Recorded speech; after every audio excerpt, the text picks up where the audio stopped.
صلاة الله سلام الله على طه رسول الله. السلام علیکم ورحمۃ اللہ وبرکاتہ. الحمد للہ وکفا وسلام علی حبیبہ المصطفیٰ اما بعد فاعوذ باللہ من الشیطان الرجیم بسم اللہ الرحمن الرحیم. ان اللہ وملائکتہ یصلون علی النبی یا ایہا الذین آمنوا صلوا علیہ وسلموا تسلیما. اللہم صل وسلم علی سیدنا محمد وآلہ وصحبہ وبارک وسلم صلاۃ دائمۃ سرمدا ابدا. بحمدہ تعالی و بکرم مصطفیٰ صلی اللہ تعالی علیہ وسلم. آج کی اس شب میں مکمل تراویح میں الحمدللہ قرآن عظیم کا 14واں پارہ ہم نے تلاوت کیا ہے. اللہ تبارک و تعالی مکمل قرآن عظیم ہمیں صحت کے ساتھ اور تجوید کے ساتھ پڑھنے اور آپ سب کو سماعت کرنے کی بھی توفیق عطا فرمائے.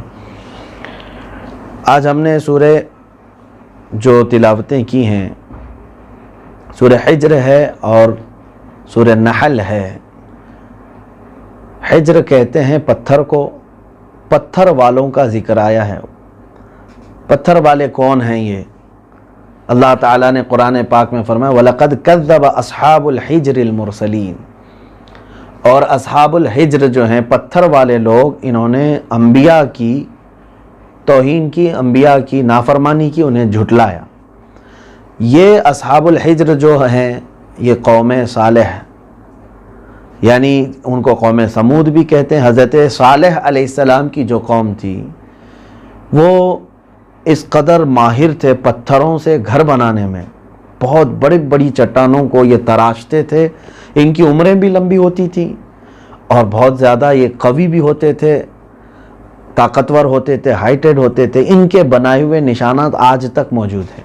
کئی ہزار سال گزر چکے ہوں گے اس قوم کو، لیکن آج بھی سعودی عرب کے شہر الاولا ہے، مدائن صالح نام سے ہے، وہاں آپ دیکھیں گے تو پورے کے پورے پہاڑ کو انہوں نے تراش کر کے ایک ایک گھر بنایا ہے اور پتھروں کے اوپر نقش دے دیتے تھے اور اس کے اندر دروازے ہوتے، پھر اندر جانے کے بعد ہال، کمرے، ساری چیزیں.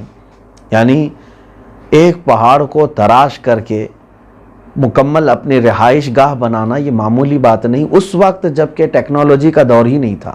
آج ہم کو روڈ کی ایک سرنگ بنانے کے لیے نہ جانے کتنا بجٹ پاس کروانا پڑتا ہے اور کیسی کیسی مشینیں لگاتے ہیں اور مہینوں کام چلتا ہے تب جا کر کے ایک ٹنل بنتا ہے. پہاڑ کو تراش کر کے آج بھی روڈ کے اس پار سے اس پار اگر بیچ میں پہاڑ آ جائے تو ہوتا ہے، ٹنل بناتے ہیں. لیکن یہ معمولی نہیں ہے. ہائی ٹیک آج مشنریز ہیں، ان کے استعمال کے بعد بھی کئی مہینے لگ جاتے ہیں تب جا کر کے ایک ٹنل بنتا ہے. لیکن وہ قوم ایسی تھی کہ وہ پتھروں میں ماہر تھے.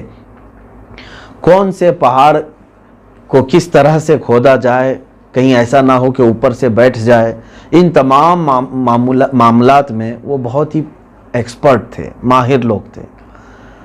قرآن پاک میں ان کا ذکر یوں بھی آئے وَكَانُوا يَنْحِتُونَ الْجِبَالَ بُيُوتًا وَكَانُوا يَنْحِتُونَ مِنَ الْجِبَالِ بُيُوتًا آمِنِينَ. یہ بھی ہے کہ وہ لوگ پہاڑوں سے تراش کر کے محفوظ گھر بناتے تھے. یہی ان کے غرور و تکبر کا ذریعہ بھی بنا. اکثر ایسا ہوتا ہے کہ بہت بڑے فن جس کو آتے ہیں غرور و تکبر میں مبتلا ہو جاتا ہے کہ مجھ سے بہتر جاننے والا اب کوئی ہے نہیں. تو یہ قوم حضرت صالح علیہ السلام کی نافرمانی کرنے لگے. ان کے قوم کے لیے حضرت صالح علیہ السلام رسول بنا کر بھیجے گئے تھے تو انہوں نے جھٹلایا اور کہا کہ ہم تمہیں رسول کیسے مانیں، ہم تم کو نبی کیوں مانیں. ایک اللہ رب العزت کی سنت بھی دیکھیں، سنت الہیہ ہے کہ وہ ہر زمانے میں جس نبی کو بھیجا ہے اس زمانے کا جو سب سے بلند و بالا فن ہوتا ہے اسی کے مطابق اپنے نبی کو معجزہ دے کر بھیجتا ہے. فرعون کے زمانے میں جادوگری عروج پر تھی تو حضرت موسیٰ علیہ السلام کو عصا کا معجزہ دے کر بھیجا کہ لکڑی ڈالیں تو سانپ بن جائے. ہر زمانے میں جس طرح کے انبیاء اکرام علیہ السلام جو معجزے لے کر آئے، اسی طرح حضرت صالح علیہ السلام کو جو معجزہ ملا وہ کیا تھا؟ پتھروں کے متعلق ان کی معلومات بہت زیادہ تھی اصحاب الحجر جن کو کہا گیا ہے پتھر والے لوگ، یعنی حضرت صالح علیہ السلام کی جو امت تھی پتھروں کے معلومات میں وہ بہت ایکسپرٹ تھے، تو حضرت صالح علیہ السلام نے ایک پتھر پر ہاتھ رکھا، یہ اللہ کی طرف سے انہیں حکم تھا، اس سے ایک اونٹنی پیدا ہوئی، پتھر سے جاندار اونٹنی پیدا ہوئی۔ اور ایسی نہیں ہے کہ ایک مصنوعی آرٹیفیشل کوئی چیز بنائی گئی، پتھر سے پتھر ہی نکلا ہو، بلکہ جاندار دودھ دینے والی اونٹنی، اور اس کو اللہ نے ناقۃ اللہ کہا، یہ اللہ کی اونٹنی ہے۔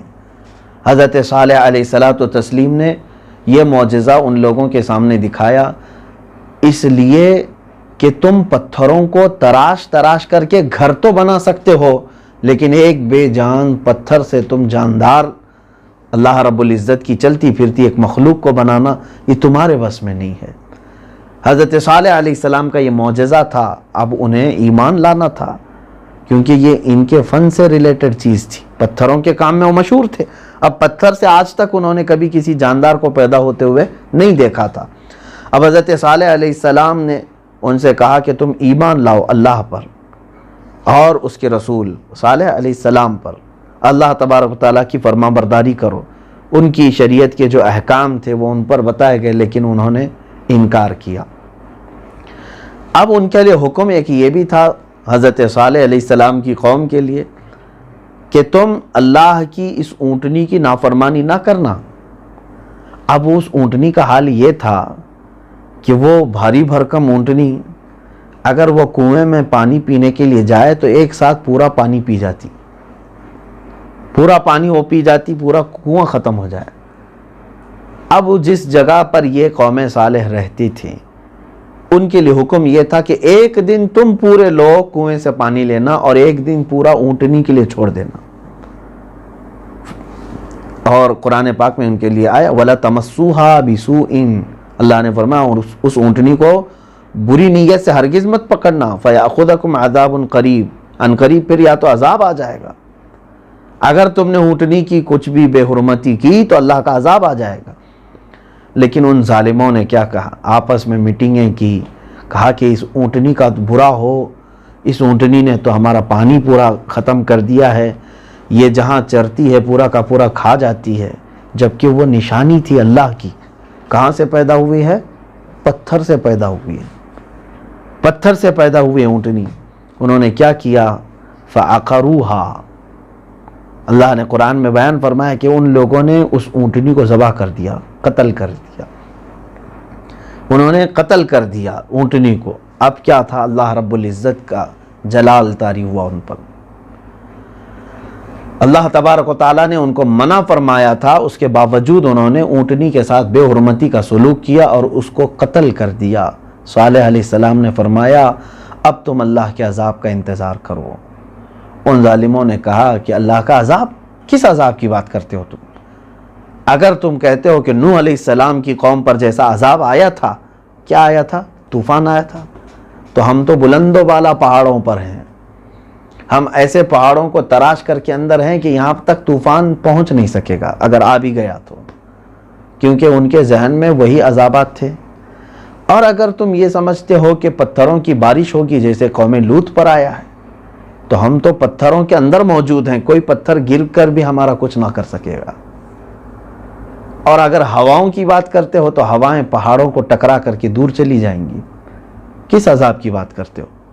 دیکھیں یہ غرور اور تکبر قوم سمود کا ایسا تھا کہ طوفان نوح جیسا بھی آئے تو بھی ہم محفوظ رہیں گے، پانی یہاں تک نہیں آ سکے گا۔ پتھروں کا عذاب آئے تو ہم آلریڈی پتھروں کو تراش کر کے اندر بیٹھے ہوئے ہیں، پتھر ٹکرا کر چلے جائیں گے، پہاڑوں کو کچھ نہیں ہوگا۔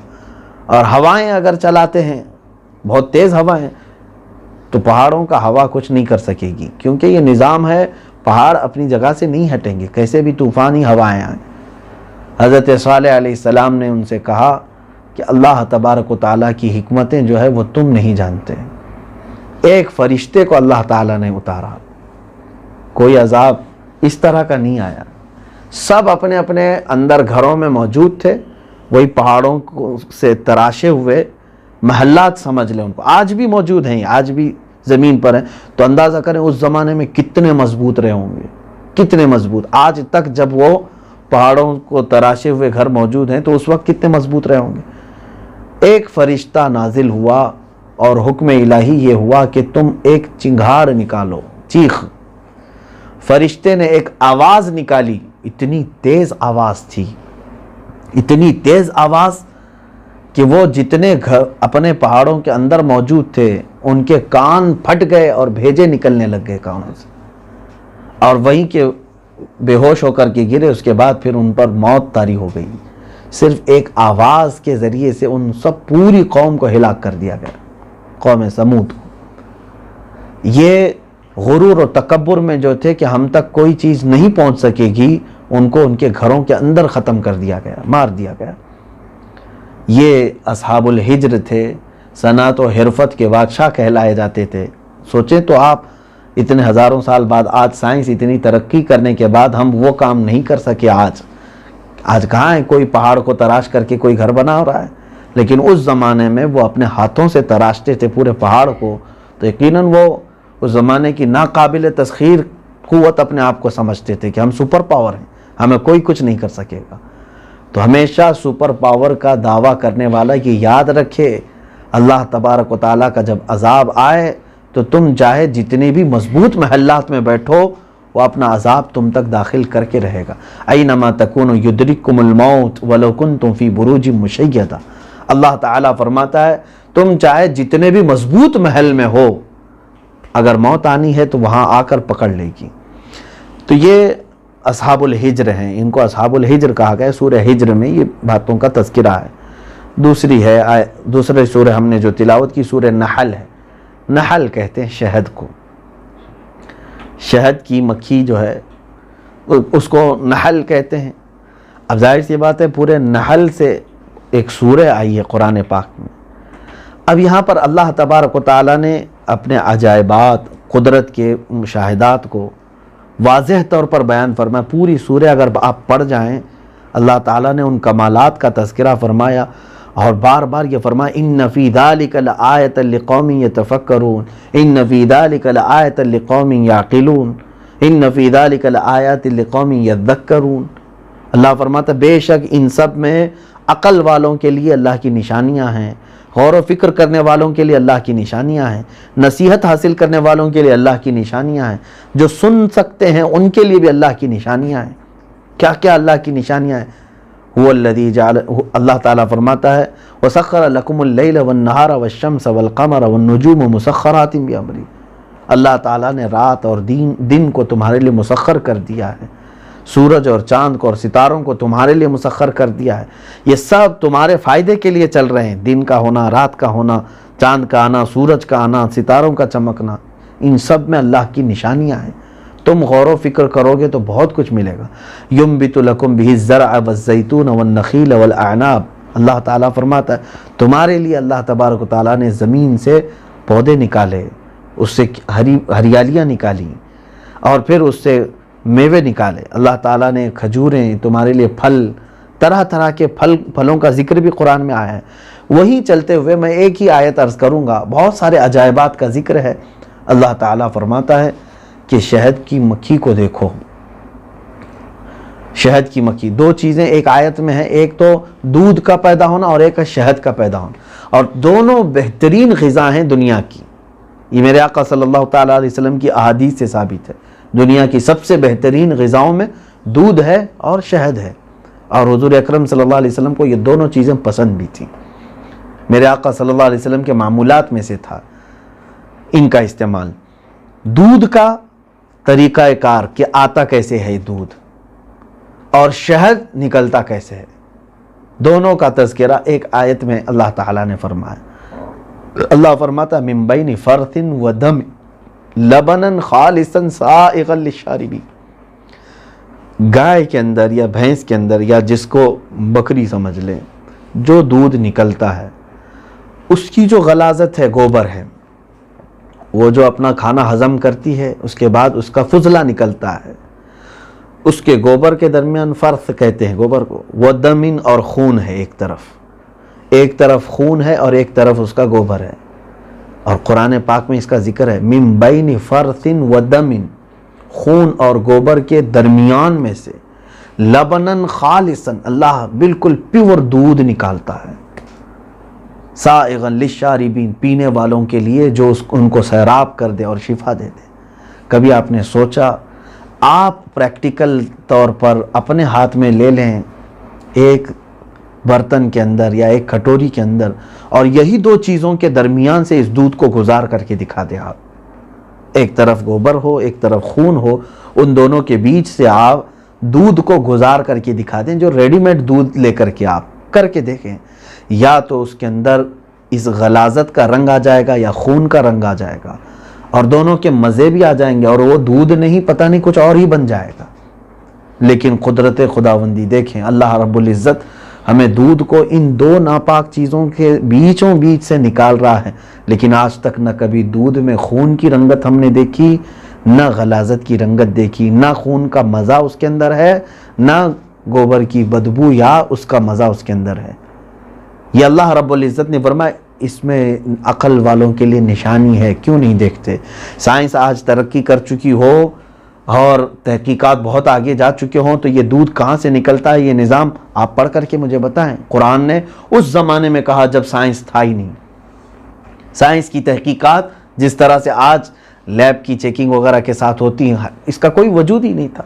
اس زمانے میں قرآن کہہ رہا ہے کہ دودھ کا پروسیس کیسے ہے، اور ساتھ ہی مکھی کا ہے، شہد کی مکھی، اس کے متعلق بھی قرآن پاک میں فرمایا ثم کلی من کل الثمرات فاسلکی سبل ربک ذللا، یہ ہر طرح کے پھولوں سے چوستی ہے، ان کا رنگ چوستی ہے، ان کا رس اور ان کا عرق چوستی ہے۔ کون؟ شہد کی مکھی۔ اللہ فرماتا ہے یخرج من بطونها شراب مختلف الوانہ فیہ شفاء للناس، اللہ تعالیٰ فرماتا ہے کہ اس کے پیٹ سے اللہ مختلف رنگ کے پھولوں سے چوسے ہوئے اس کے پیٹ میں جو رس آیا ہے اس سے ایک ایسی غذا نکالتا ہے رب تعالیٰ جس میں سارے لوگوں کے لیے شفا ہے۔ وہ کیا ہے؟ شہد ہے۔ شہد کی مکھی کمال کا ایک اس کا بھی کام ہے، وہ موگرے کا پھل ہو، گلاب کا موگرے کا پھول ہو، گلاب کا پھول ہو، چمیلی ہو، نہ جانے کتنے قسم کے پھول ہیں، اور آپ بھی ذرا چوس کر کے دیکھیں ان پھولوں کو، کیا ان کا مزہ ہوتا ہے۔ اکثر تو پھول اس میں کڑوے ہی لگیں گے آپ کو، اور ان سارے پھولوں سے یہ چوس کر کے آتی ہے اور اپنے چھتے پر بیٹھتی ہے، اور پھر یہ اپنے منہ سے جو لعاب ہے اس کا جو تھوک ہے وہ نکالتی ہے، اور وہ نکال کر کے جو جمع کرتی ہے۔ شہد تو آپ نے استعمال کیا ہوگا، پھر دیکھیں اس میں کمال کی لذت بھی ہے اور اتنی مٹھاس ہے کہ دنیا کے بنائے ہوئے آرٹیفیشل شکر میں بھی وہ مٹھاس نہیں آتی جو شہد کے اندر ہے۔ اس شہد کو مٹھاس کس نے دیا؟ قرآن پاک میں اللہ تعالیٰ فرماتا ہے اس میں بھی عقل والوں کے لیے نشانی ہے۔ وہی مکھی اگر کسی کو غصے میں ڈنک مار دے زہر چڑھ جائے گا، وہ زہریلی بھی ہے، اور ہم نے دیکھا ہے کہ کئی جگہوں پر شہد کی مکھیوں کے ڈنک سے لوگ مر بھی چکے ہیں۔ اگر کثرت سے مکھیاں کاٹ دیں کسی ایک کو اور فوری علاج نہیں ملا اس کا، اس زہر سے وہ ختم ہو جائے گا آدمی۔ کثیر تعداد میں اگر مکھیوں نے کاٹ دیا تو اس کی ڈیتھ ہو سکتی ہے۔ تو ایک زہریلی مکھی ڈنک مارے تو زہر چڑھ جائے، لیکن وہی اپنے چھتے میں تھوک اگلے تو دنیا کا سب سے میٹھا شہد پیدا کرے۔ ایک منہ سے یہ دونوں چیزیں کہاں سے آئیں اس کے اندر؟ اور وہ بھی جس جگہ سے وہ لا رہی ہے پھول، بظاہر ہم بھی پھولوں کو نچوڑ کر کے دیکھیں، کوئی شہد کا قطرہ نہیں بنے گا، یا آپ بھی چوس کر کے کہیں تھوک کر کے دکھائیں، نہیں ہو سکتا۔ قدرت خداوندی ہے جس کو یہ چیز دی گئی ہے۔ اللہ رب العزت نے فرمایا کہ اس میں عقل والوں کے لیے نشانی ہے۔ اب ہم اگر قرآن کی ان آیتوں سے ہٹ کر احادیث کریمہ کی طرف دیکھیں تو ہمیں کچھ روایات یہ بھی ملتی ہیں کہ مکھی کے اس تھوک کے اندر اتنی لذت اور اتنی مٹھاس کیسے آتی ہے۔ تو فرمایا گیا کہ جب پھولوں سے رس چوس کر اپنے چھتے تک جاتی ہے تو اس درمیان میں وہ میرے آقا صلی اللہ علیہ وسلم پر درود بھیجتی ہے۔ اتنا جو اس کا سفر ہے، اس درمیان وہ رسول کریم صلی اللہ تعالیٰ علیہ وسلم پر درود بھیجتی ہے، اور اللہ تعالیٰ اس کی برکت سے اس میں مٹھاس پیدا کرتا ہے۔ اللہ کریم ہماری زبانوں کو بھی میٹھی کر دے۔ یقیناً جو زہریلی زبان رکھتے ہیں کہ کھولیں تو نہ جانے کتنوں کے دل چھلنی ہو جائیں. بہتوں کے ہیں اس طرح کے، زبان کھولتے ہی ہیں تو کچھ نہ کچھ سخت و شست کہتے ہیں، کڑوی باتیں کرنے کے عادی ہوتے ہیں، طعن و تشنیع کرنے کے عادی ہوتے ہیں. لوگوں کو چاہیے کہ کثرت سے درود پاک کو اپنا ورد بنا لیں. اللہ تبارک و تعالی زبان کی سختیوں کو اور غلاظتوں کو انشاءاللہ پاک کر دے گا. یہ تھے 2 سورتوں کی مختصر باتیں، لیکن ایک آیت اس میں آئی ہے جو مجھے عرض کرنا ضروری ہے. وہ یہ ہے کہ اللہ تعالیٰ نے اپنے بندوں کی ہدایت کے لیے بہت ساری کتابیں اتاری. تقریباً ہمارے علم میں جو کتابیں ہیں وہ 104 کتابیں اللہ تعالیٰ نے اتاری، چھوٹی بڑی سب ملا کے. چھوٹی کتاب کو صحیفہ کہتے ہیں. قرآن پاک میں اس کا بھی ذکر ہے، صحف موسیٰ، صحف ابراہیم علیہ السلام کو صحیفے دیے گئے تھے. صحیفے یعنی چھوٹی کتابیں، اور جو بڑی ہوتی ہیں ان کو کتاب، جیسے تورات ہے، انجیل ہے، زبور ہے اور قرآن پاک. یہ 4 مشہور اور بڑی کتابیں ہیں، باقی صحیفے ہیں. یہ انبیاء اکرام علیہ السلام پر اللہ تعالیٰ نے جبرائیل امین علیہ السلام کے ذریعے سے نازل کیا، اور اس میں احکام ہوتے تھے کہ پوری قوم کو کس طرح سے چلنا ہے. لا، ایک شریعت کتاب کے اندر ہوتی، اور ہمارے لیے شریعت اور لا کے طور پر جو کتاب اتاری گئی وہ کیا ہے؟ قرآن عظیم ہے. یہ قرآن پاک میرے آقا محمد صلی اللہ تعالیٰ علیہ وسلم پر اتارا گیا، اور قرآن اللہ تعالیٰ کی کتابوں میں سے سب سے آخری کتاب. اب اس کے بعد کوئی کتاب نہیں آنی، یہی عقیدہ ہے نا ہمارا، اس کے بعد کوئی کتاب نہیں آئے گی. اب مجھے جو یہاں بیان کرنا ہے وہ یہ ہے، وہ 104 کتابیں جو اتری تھیں وہ بالکل حق، ان پر بھی ہمارا ایمان ہے، لیکن اب ان میں سے کوئی بھی اپنی اصلی حالت پر باقی نہیں، کیونکہ جن قوموں کے لیے وہ اتری تھیں ان قوموں کے جب نبی رخصت ہو گئے تو ان قوموں نے اس امانت کو سنبھال کر نہیں رکھا، بلکہ آنے والے ان میں سے بہت سارے علماء جو تھے، ان کے جانکار تھے، انہوں نے اللہ کی کتابوں کو رد و بدل کر دیا، اپنی مرضی کی آیتیں اس میں لگا دیں اور اللہ کی آیتوں کو اس میں سے نکال دیا. اس طرح سے تورات بھی بدل گئی، انجیل بھی بدل گئی، زبور بھی بدل گئی. آج بائبل کے کئی نسخے آپ کو مارکیٹ میں ملیں گے، ہر جگہ کے الگ الگ بائبل دکھتی ہے. تورات بھی ہے، اولڈ ٹیسٹامنٹ، نیو ٹیسٹامنٹ نام سے یہ کتابیں آج بھی لوگ پڑھ رہے ہیں، یہودی بھی پڑھتے ہیں، عیسائی بھی پڑھتے ہیں. لیکن میرے عزیزو، ان کتابوں کا اپنی اصلی حالت پر باقی رہنے کا آج کوئی بھی نشان نہیں ملتا، یعنی کوئی گارنٹی نہیں دے سکتے آپ کہ وہ اپنی اصلی حالت پر ہیں، بدل دی گئیں. ان سب کتابوں میں جو اہم بات مجھے کرنی ہے وہ یہ ہے، واحد کتاب قرآن عظیم ایسی ہے جو آج تک حرف بحرف بلکہ نقطے اور زبر و زیر و پیش کے ساتھ صحیح سلامت ویسی ہی باقی ہے. 14 صدیاں گزر گئی قرآن عظیم کو، لیکن اس کی ایک آیت بھی بدلی نہیں جا سکی. لا تبدیل لکلمات اللہ، اللہ کے کلمات میں کوئی رد و بدل نہیں ہو سکتا. کیوں نہیں بدلی یہ کتاب؟ کیا امت مصطفیٰ صلی اللہ علیہ وسلم اتنا محفوظ رکھنے کی ذمہ دار تھی؟ کیا پچھلی قوموں کی طرح اس امت میں بیچنے والے لوگ نہیں ہیں؟ آج بھی ہیں، آیتیں بیچنے والے لوگ ہیں، قرآن کو بیچنے والے لوگ ہیں، اس میں بھی ہیں. لیکن یہ کتاب باقی رہ گئی، وہ کتابیں نہیں باقی رہیں. کیوں؟ وہی آیت ہم نے آج تلاوت کی ہے. اللہ کریم نے فرمایا اِنَّا نَحْنُ نَزَّلْنَا الذِّكْرَ وَإِنَّا لَهُ لَحَافِظُونَ، بے شک ہم نے ہی قرآن کو اتارا ہے اور ہم ہی اس کی حفاظت کرنے والے ہیں. تو بات ختم ہو گئی. فرق یہ ہے کہ ان کتابوں کو اللہ نے اتارا، ان نبیوں پر اور ان کی قوموں کے حوالے کر دیا گیا کہ ان کتابوں کو سنبھالو، لیکن اس کتاب کو اللہ نے ہمارے نبی مصطفیٰ کریم صلی اللہ علیہ وسلم پر اتارا، لیکن اس قوم کے حوالے نہیں کیا گیا کہ تم ہی اس کی حفاظت کرو گے، بلکہ اللہ نے فرمایا کہ اس کی حفاظت ہم کریں گے. اب جو اللہ کی حفاظت میں ہے اس کو کون کیا بدل سکے گا؟ ہزار چیلنجز کریں لوگ، قرآن آج بھی دعویٰ کر رہا ہے.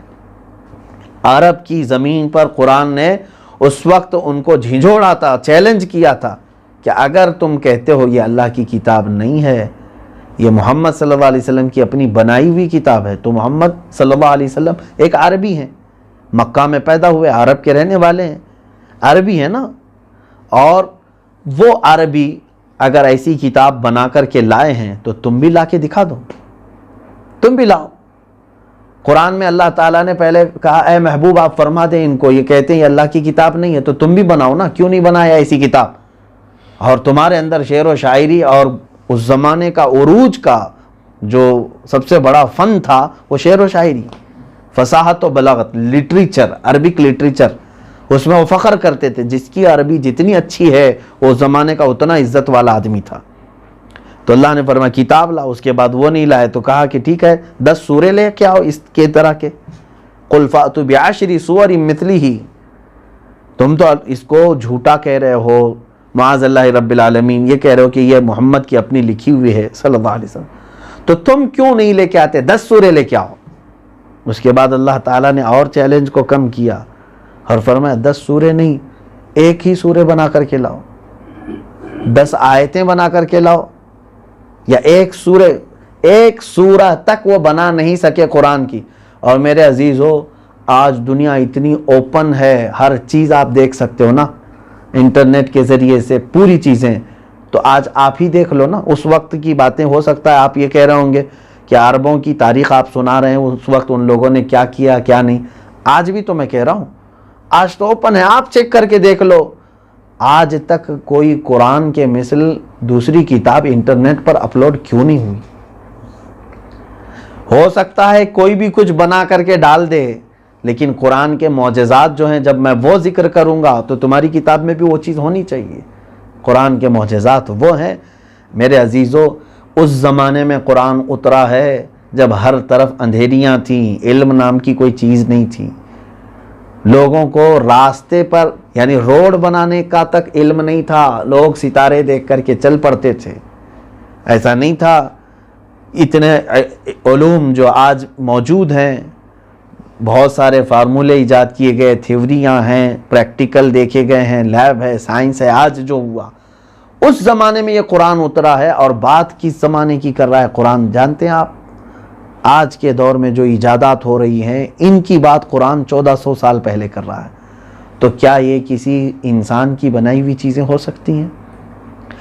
اس میں آپ کو بتاؤں مثال، 2-3 مثالیں صرف عرض کروں گا، اس کے بعد پھر میں قرآن کے معجزات اور اس کا اعجاز بیان کرنے کے لیے مکمل ایک ٹاپک ہے یہ، اور ایک کافی لمبی ایک محفل کی ضرورت ہے۔ قرآن کا جو اسلوب ہے، جو طریقہ ہے بیان کرنے کا، آج تک اس کو کوئی چیلنج نہیں کر سکا۔ اس کے ایک حرف میں بھی عرب لوگ آج تک یہ نہیں کہہ سکے کہ یہ غیر فصیح ہے۔ غیر فصیح کا مطلب ہوا لٹریچر سے گرا ہوا لفظ، یعنی اچھے لوگ یہ لفظ استعمال نہیں کرتے، ایسا کوئی لفظ قرآن میں آیا ہو آج تک کوئی نہیں کہہ سکا۔ کتنا بھی بڑا ادیب ہو دنیا کا، جتنا بھی بڑا لٹریچر کا ماہر آدمی ہو، لیکن اس کی کتاب پڑھو گے آپ یا اس کی مقالے پڑھو گے، ایک آدھ لفظ اس کی کتاب میں ایسا آ ہی جائے گا جو غیر فصیح ہو، یعنی اچھے لوگ استعمال نہیں کرتے، وہ عام لوگوں کا لفظ ہو سکتا ہے، لیکن قرآن میں ایک بھی ایسا لفظ نہیں آیا۔ اب خبروں کی بات اگر میں کہوں کہ قرآن کن کن چیزوں کی خبریں دے رہا ہے، سب سے بڑی بات تو یہ ہے کہ ایک حیرت انگیز معجزہ قرآن بتا رہا ہے۔ سمندروں کے علوم کے متعلق قرآن میں ایسی باتیں ہیں کہ اب بھی تحقیقات چل رہی ہیں سمندروں کے۔ آپ تو ڈسکوری وغیرہ پہ تو بہت ساری چیزیں مل جاتی ہوں گی، ڈسکوری والے لوگ، اینیمل پلانٹ والے لوگ، اور بھی دیگر جو تحقیقی ادارے ہیں وہ کنٹینیو نیچے جا کر کے تحقیق کر رہے ہیں۔ نیچے مخلوقات آباد ہیں، نیچے جنگلات ہیں، سمندر کے اندر پیڑ پودے ہیں، پھل و پھول ہیں، قرآن اس کا ذکر کر چکا ہے۔ قرآن میں ان تمام چیزوں کا ذکر ہے۔ اب جیسے میں آپ کو بتاؤں، جبل الطارق جس کو اسپین میں جبرالٹر جس کو کہتے ہیں، وہاں کے سمندر میں، اسپین کا ایک سمندر ہے، اس کے پیچھے یہ جو آبادیات ہیں سمندر کے اندر، آج سائنس اس کی تحقیق کر کے بتا رہا ہے، اور قرآن نے پہلے ہی بتایا۔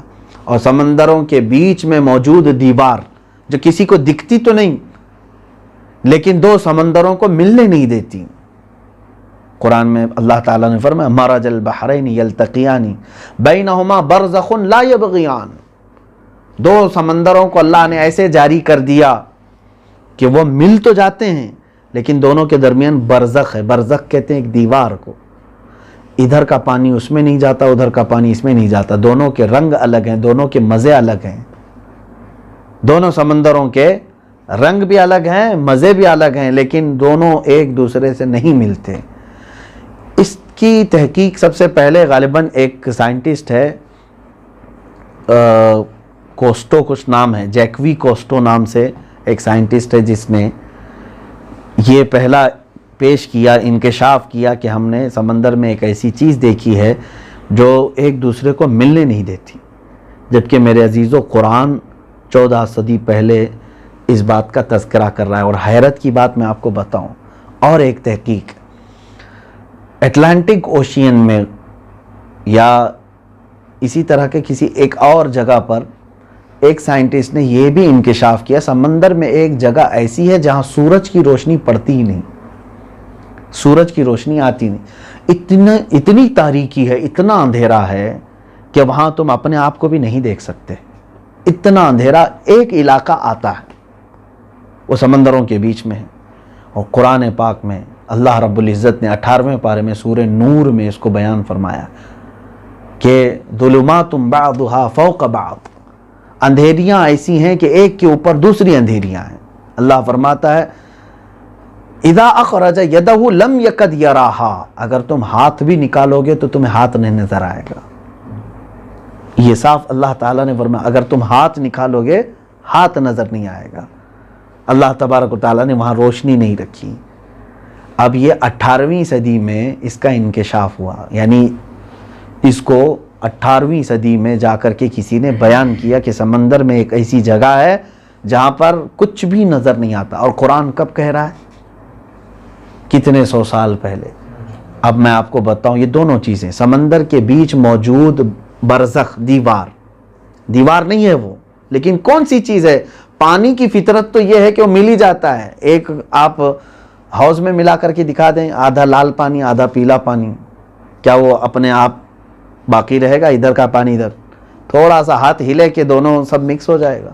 اور وہ اتنے بڑے سمندر کے موجے مارتے رہتے ہیں, لیکن ایسا لگ رہا ہے کہ جیسے بیچوں بیچ کسی نے ایک دیوار بنا رکھی ہے, کوئی ادھر سے ادھر نہیں آتا, ادھر سے ادھر نہیں آتا سمندر. یہ سمندروں کے بیچ موجود برزخ کا علم, سمندر کے اندر موجود ایک تاریکی کا علم, اندھیرے کا علم 18ویں صدی کے سائنسدانوں نے پیش کیا, اور قرآن اس وقت کہہ رہا ہے. اب قرآن کس کی زبان سے کہا؟ محمد صلی اللہ تعالیٰ علیہ وسلم کی زبان. سب سے بڑی بات یہ ہے میرے عزیزو, میرے آقا صلی اللہ تعالیٰ علیہ وسلم نے زندگی بھر کبھی سمندر کا سفر ہی نہیں فرمایا. سب سے بڑے تعجب کی بات ہے. اگر حضور اکرم صلی اللہ علیہ وسلم سمندروں کا سفر کرنے کے ماہر ہوتے تو کوئی یہ اعتراض کرتا کہ وہ سمندروں کی باتیں جانتے تھے, اس لیے انہوں نے اس کتاب میں لا کر کے لگا دیا. پوری زندگی میں 63 سالہ ظاہری زندگی میں میرے آقا صلی اللہ علیہ وسلم کے کبھی ایسا اتفاق آیا ہی نہیں کہ حضور نے سمندر کا سفر کیا ہو. یہ اور حیرت کی بات ہے, جو پوری زندگی کبھی سمندروں کے سفر پر نہیں گیا اور وہ اتنے اندر سمندروں کے اندر موجود باتوں کی خبر دے رہا ہو, تو تمہیں یقین کرنا ہوگا کہ یہ ان کی اپنی کتاب نہیں بلکہ یہ اللہ رب العزت کی کتاب. یہ ایک نہیں میرے عزیز, و ہزاروں معجزات ہیں قرآن کے جو آج سے 14 صدی پہلے بیان کیا ہے. تخلیق انسانی کے متعلق بھی اگر آپ دیکھیں گے, مرحلہ وار انسان کی پیدائش, آج جو یہ جیولوجیکل ہیں اور بھی جتنے بھی اس کو کیا کہتے ہیں بچوں کی تخلیق کے متعلق جو ریسرچ اسکالر ہیں, دیکھتے ہیں, گائناکولوجسٹ نہیں, بایولوجی تو یہ تمام حیاتیات کے ہیں, لیکن خاص اس کے متعلق جو ریسرچ کرتے ہیں ان کی تحقیقات میں اگر آپ کو بتاؤں, یہ آج کے زمانے میں لیب کی چیکنگ کے ساتھ, لیبوریٹری کی چیکنگ کے ساتھ اب یہ جو بتا رہے ہیں. قرآن کی میں ایک دو آیتیں پڑھتا ہوں. اللہ تعالیٰ فرماتا ہے وَلَقَدْ خَلَقْنَا الْإِنسَانَ مِنْ سُلَالَةٍ مِّن طِينٍ ثُمَّ جَعَلْنَاهُ نُطْفَةً فِي قَرَارٍ مَّكِينٍ ثُمَّ خَلَقْنَا النُّطْفَةَ عَلَقَةً فَخَلَقْنَا الْعَلَقَةَ مُضْغَةً فَخَلَقْنَا الْمُضْغَةَ عِظَامًا فَكَسَوْنَا الْعِظَامَ لَحْمًا ثُمَّ أَنشَأْنَاهُ خَلْقًا آخَرَ فَتَبَارَكَ اللَّهُ أَحْسَنُ الْخَالِقِينَ. اللہ فرماتا ہے ہم نے انسان کو مٹی کے جوہر سے بنایا. خلقنا الانسان من سلالۃ من طین, مٹی کے ست سے یعنی جوہر سے, سب سے نایاب مٹی سے ہم نے اس کو بنایا. ثم جعلناہ نطفۃ فی قرار مکین, اور ہم نے اس کو نطفے کی شکل میں ایک محفوظ مقام پر رکھا. وہ محفوظ مقام ماں کا پیٹ ہے, رحم مادر. پھر اللہ فرماتا ہے ثم خلقنا النطفۃ علقۃ, پھر ہم نے اس نطفے کو, نطفہ مطلب منی کا ایک قطرہ, اس نطفے کو ہم نے لوتھڑا بنایا, یعنی گوشت, یہ خون کا بستہ, خون کا ایک لوتھڑا. ثم خلقنا النطفۃ علقۃ, علقہ کہتے ہیں خون کا جمع ہوا حصہ. پھر علقہ سے اللہ تعالیٰ فرماتا ہے ثم خلقنا العلقۃ مضغۃ, مضغہ گوشت کا ایک ٹکڑا بنایا. پھر اللہ فرماتا ہے فخلقنا المضغۃ عظاما, پھر گوشت کے ٹکڑے کے اندر ہم نے ہڈیاں رکھی. فکسونا العظام لحما, پھر ان ہڈیوں کے اوپر چمڑے کی گوشت کو لگا دیا. ثم انشأناه خلقا آخر, اللہ تعالیٰ فرماتا ہے یہ سب ہونے کے بعد ہم نے اس کو ایک نئی تخلیق دے دی اور ایک اچھی شکل میں اس کو پیدا کیا. فتبارک اللہ احسن الخالقین, اللہ فرماتا ہے تو پاکی ہو, بلندی ہو اس اللہ کو جو سب سے بہترین پیدا کرنے والا ہے. یہ کس زمانے میں اللہ نے بیان فرمایا؟ جب پیٹ کے اندر کتنے مرحلے چلتے ہیں کسی کو نہیں معلوم تھا. آج کسی بھی گائنک کے پاس جاؤ گے تو وہ بتا دے گی, کوئی لیڈی ڈاکٹر ہو یا جینٹس ہو, وہ اگر آپ ان سے پوچھیں گے کہ کتنے مرحلوں سے یہ بچے کی ولادت ہوتی ہے تو فوٹو کے ذریعے سے بھی کئی ہاسپٹل میں رکھا جاتا ہے کہ پہلی منزل بچے کی یہ ہے, اور ایک کیڑے کی شکل میں اس کو دکھایا جاتا ہے, سپرم جو ہے کیڑا ہے, اور اس کے بعد پھر اس کے اوپر تھوڑا سا خون کا لمبا حصہ ہوتا ہے جیسے جونک ہوتی ہے, اس کے بعد پھر دم کی طرح سے ایک بچے کی شکل جو بنتی ہے, پھر تیسرے مہینے کے بعد پھر اس کے اندر گوشت آتا ہے, پھر اس کے بعد ہڈیاں آتی ہیں, پھر اس کے بعد چمڑا آتا ہے, پھر اس کے بعد بال وغیرہ بنتے ہیں. 9 مہینے کا جو یہ پروسیس ہے, میں پورے تفصیل میں نہیں جا رہا ہوں, آپ جا کر کے تحقیق کر کے دیکھ لینا. قرآن نے جو بیان کیا ہو بہو وہی آج سائنس کہہ رہا ہے کہ ایک بچے کے اتنے مرحلے وار ماں کے پیٹ میں تخلیق ہوتی ہے. پہلے یہ بنتا ہے, پھر یہ بنتا ہے, پھر یہ بنتا ہے, پھر یہ بنتا ہے, تب جا کر کے ایک مکمل شکل بنتی ہے. میرے عزیزو, پیٹ کے اندر کیا ہو رہا ہے اس زمانے میں, کون سی مشین تھی, کون سا ایکسرا تھا, کون سی سونوگرافی تھی, کون سی اس طرح کی مشینیں تھی جو دیکھ کر کے بتاتی. عرب کے اس زمانے میں جہاں جہالت عام تھی, اس جہالت کے زمانے میں قرآن آج کے دور کی ہونے والی تحقیقات کی خبر دے رہا ہے. تو تمہیں تسلیم کرنا پڑے گا کہ یہ انسانوں کا بنایا ہوا کلام نہیں ہے, جو تخلیق کر رہا ہے ماں کے پیٹ میں اسی کا یہ کلام ہے, یہ کلام ربانی ہے. بے شمار اس طرح کے معجزے ہیں قرآن پاک میں. اسی لیے اللہ تعالیٰ نے فرمایا کہ تم کیوں غور و فکر نہیں کرتے قرآن میں. اللہ نے اپنی نشانیاں رکھی ہیں. پھر کسی اور موقع پر, وقت کتنا ہو گیا ہے, میں اپنی گفتگو کو سمیٹ رہا ہوں. اللہ تبارک و تعالیٰ کا وہ چیلنج آج بھی باقی ہے. میرے عزیزو, آپ سب کو اگر کسی نے سوال کیا کہ اسلام حق ہے یا نہیں ہے, کیا ہے تمہارے پاس پروف, بہت سارے واقعات سنانے کی ضرورت نہیں ہے آپ کو, بلکہ میں کہوں گا کہ جو بھی تمہارے سامنے آئے اس کو صرف اور صرف قرآن پیش کرو.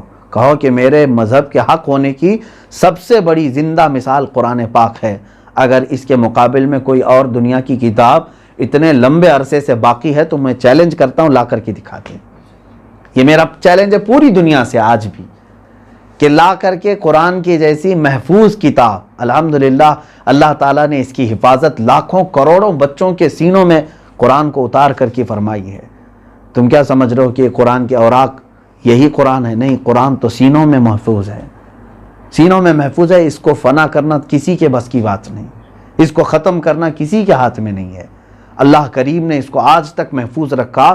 تو میرے عزیزوں, سب سے بڑی دلیل تمہارے پاس یہ, اگر تم حضور اکرم صلی اللہ تعالیٰ علیہ وسلم کے معجزے پیش کرو گے کہ میرے نبی صلی اللہ علیہ وسلم تو وہ ہیں جنہوں نے انگلی اٹھا کر چاند کے 2 ٹکڑے فرمائے, سورج کو پلٹ دیا, تو ہو سکتا ہے منکر وہ کہے ہم نے تھوڑی نہ دیکھا تھا.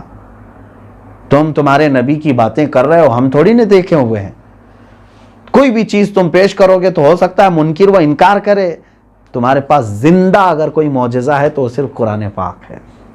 یہ میرے نبی کا معجزہ ہے، میرے آقا صلی اللہ علیہ وسلم کا معجزہ ہے. اس کے سامنے قرآن رکھو اور کہو تمہارے پاس ہے اگر ایسی کوئی چیز جو 14 صدیوں پہلے آج کی ایجادات کی خبر دے رہی ہو اور اس سے پہلے والی قوموں کی خبر دے رہی ہو، جبکہ حضور اکرم صلی اللہ علیہ وسلم مکہ میں بیٹھے ہوئے ہیں، اصحاب الحجر کی خبر دے رہے ہیں، قوم نوح کی خبر دے رہے ہیں، قوم عاد کی خبر دے رہے ہیں، تو کیا ان کی اپنی ہے؟